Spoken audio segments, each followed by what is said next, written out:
আসসালামু আলাইকুম। বাংলাদেশ বেতার রাজশাহী স্থানীয় সংবাদ পড়ছি রাবেয়া বসরি। রাজশাহী সিটি কর্পোরেশনের প্রশাসক ও Bangladesh red crescent society Rajshahi city ইউনিটের চেয়ারম্যান মোহাম্মদ মাহফুজুর রহমান রিটনের সঙ্গে সৌজন্য সাক্ষাৎ করেছেন রেড ক্রিসেন্ট সোসাইটির স্বেচ্ছাসেবকেরা। আজ সকালে নগর ভবন চত্বরে অনুষ্ঠিত এই সাক্ষাৎকালে রাশিক প্রশাসক স্বেচ্ছাসেবকদের নিজ নিজ দায়িত্ব যথাযথভাবে পালনের আহ্বান জানান। এ সময় তিনি বলেন, রাজশাহী মহানগরবাসীর চাওয়া পাওয়া ও প্রত্যাশা পূরণে সবাইকে একসঙ্গে আন্তরিকতার সঙ্গে কাজ করতে হবে। পাশাপাশি মানবিক কর্মকাণ্ডে স্বেচ্ছাসেবকদের আরও সক্রিয় হওয়ার উপর গুরুত্ব আরোপ করেন তিনি। নগরবাসীর কল্যাণে সবাইকে ঐক্যবদ্ধভাবে কাজ করার প্রত্যয় ব্যক্ত করেন রাশিক প্রশাসক। সিরাজগঞ্জের বাঘাবাড়ি ওয়েল ডিপো থেকে রেশনিং পদ্ধতিতে প্রতিদিন জ্বালানি সরবরাহ দেওয়া হচ্ছে ৩ বিভাগের ২০ জেলায়। ক্রমান্বয়ে বাড়ানো হচ্ছে পেট্রোল পাম্পের সংখ্যা ও জ্বালানির পরিমাণ। আজ সকাল থেকে ডিপোর জ্বালানি সরবরাহকারী প্রতিষ্ঠান পদ্মা, মেঘনা ও যমুনা পেট্রোলিয়াম ৩৫৬টি পাম্পকে জ্বালানি সরবরাহ শুরু করে। জ্বালানি বিতরণকারী ৩টি প্রতিষ্ঠানের প্রকাশিত তালিকা থেকে জানা যায়, আজ রাজশাহী, রংপুর ও ময়মনসিংহ বিভাগের ২০টি জেলার ৩৫৬টি পেট্রোল পাম্পকে জ্বালানি তেল দেওয়া হচ্ছে ৩১,১৭,৯০০ লিটার। এর মধ্যে ডিজেল ২৪,৮৭,৯০০ লিটার, পেট্রোল ৮,৭১,০০০ লিটার ও অকটেন ১,৫৯,০০০ লিটার। জ্বালানি সরবরাহ বাড়তে থাকায় কাটতে শুরু করেছে গ্রাহক ভোগান্তি। গেল ২৪ ঘণ্টায় হামের উপসর্গ নিয়ে রাজশাহী মেডিকেল কলেজ হাসপাতালে চিকিৎসাধীন আরও এক শিশুর মৃত্যু হয়েছে। এ নিয়ে চলতি মৌসুমে হামের উপসর্গ নিয়ে এই হাসপাতালে ৫৩ শিশুর মৃত্যু হল।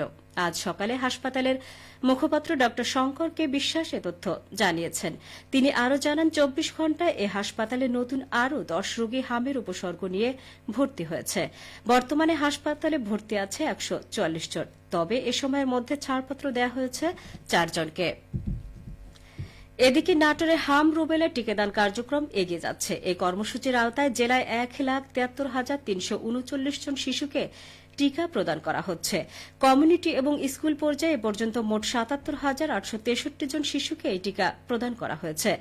ভারপ্রাপ্ত সিভিল সার্জন ড কামাল উদ্দিন ভূঁইয়া জানান, নিয়মিত টিকাদান কর্মসূচির আওতায় পূর্বে এক বা একাধিক হামের টিকা পেলেও ওই শিশুকে অবশ্যই এই ক্যাম্পেইনের ১ ডোজ টিকা গ্রহণ করতে হবে, যা বুস্টার ডোজ হিসেবে কাজ করবে। তবে ২টি টিকা গ্রহণের মধ্যে অবশ্যই ২৮ দিনের ব্যবধান থাকতে হবে। সিভিল সার্জন আরও জানান, নাটোর জেলায় হামের সন্দেহজনক রোগী ২০৮ জন। এর মধ্যে নাটোর সদর হাসপাতালে চিকিৎসা গ্রহণ করেছে ৩১ জন, বড়াইগ্রাম উপজেলা স্বাস্থ্য কমপ্লেক্সে ৩ জন এবং বাগাতিপাড়া উপজেলা স্বাস্থ্য কমপ্লেক্সে ১ জন। জেলায় হামে আক্রান্ত রোগীর সংখ্যা ১৫ জন। নওগাঁয় কৃষি প্রণোদনা কর্মসূচির আওতায় ৫,০০০ কৃষকের মাঝে বিনামূল্যে আউশ ধানের বীজ ও সার বিতরণ করা হয়েছে। আজ সদর উপজেলা পরিষদের হলরুমে অনুষ্ঠানে প্রধান অতিথি ছিলেন নওগাঁ ৫ আসনের সংসদ সদস্য মোহাম্মদ জাহেদুল ইসলাম ধলু। তিনি চাষিদের হাতে প্রণোদনার সার ও বীজ তুলে দিয়ে বিতরণ কার্যক্রমের উদ্বোধন করেন। উপজেলা কৃষি বিভাগ আয়োজিত অনুষ্ঠানে নির্বাচিত প্রত্যেক কৃষককে ১০ কেজি ডিএপি, ১০ কেজি এমওপি সার এবং ৫ কেজি করে আউশ ধানের বীজ দেওয়া হয়। আয়োজকেরা জানান, বিনামূল্যে বীজ ও সার পাওয়ায় কৃষকদের উৎপাদন খরচ কমবে এবং তারা আউশ চাষে আরও উৎসাহিত হবেন। এর মাধ্যমে আউশের আবাদ বৃদ্ধি পাবে এবং খাদ্য নিরাপত্তা নিশ্চিত করতে সহায়ক ভূমিকা রাখবে। নওগাঁ সদর উপজেলা কৃষি কর্মকর্তা মনিরুল ইসলামের সভাপতিত্বে অনুষ্ঠানে জেলা বিএনপির সাবেক সদস্য সচিব বায়েজিদ হোসেন পলাশ বক্তব্য রাখেন। খেলার খবর ফুটবল।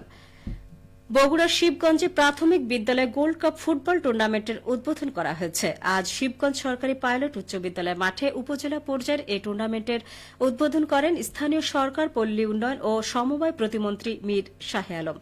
এ সময় প্রতিমন্ত্রী বলেন, দেশের প্রতিটি শিশুকে খেলাধুলার সঙ্গে সম্পৃক্ত করতে সরকার বদ্ধপরিকর। খেলাধুলা শুধু বিনোদনের মাধ্যম নয়, এটি শিশুদের শারীরিক ও মানসিক বিকাশের অন্যতম প্রধান উপায়। তিনি জানান, প্রধানমন্ত্রীর নির্দেশনায় সারা দেশে ক্রীড়া উন্নয়নে বিভিন্ন পরিকল্পনা গ্রহণ ও বাস্তবায়ন করা হচ্ছে। তিনি শিক্ষার্থীদের নিয়মিত পড়াশোনার পাশাপাশি খেলাধুলায় অংশগ্রহণ বাড়ানোর আহ্বান জানান। উদ্বোধনী অনুষ্ঠানে শিবগঞ্জ উপজেলা প্রশাসনের কর্মকর্তারা, বিভিন্ন শিক্ষা প্রতিষ্ঠানের প্রধান, শিক্ষক, শিক্ষার্থী ও অভিভাবকেরা উপস্থিত ছিলেন। টুর্নামেন্টে বিভিন্ন প্রাথমিক বিদ্যালয়ের বালক বালিকা দল অংশ নিচ্ছে। সবশেষে আবহাওয়া। আজ রাজশাহীতে সর্বোচ্চ তাপমাত্রা ছিল ৩৮.৪ ডিগ্রি এবং সর্বনিম্ন ২৮ ডিগ্রি সেলসিয়াস। বিকেল ৩টায় বাতাসে আপেক্ষিক আর্দ্রতার পরিমাণ ছিল ৪৬%। রাজশাহী ও পার্শ্ববর্তী এলাকায় আজ সূর্যাস্ত সন্ধ্যে ৬টা ৩১ মিনিটে। সংবাদ শেষ হল। আমাদের পরবর্তী স্থানীয় ইংরেজি সংবাদ সন্ধ্যে ৬টা ৫ মিনিটে।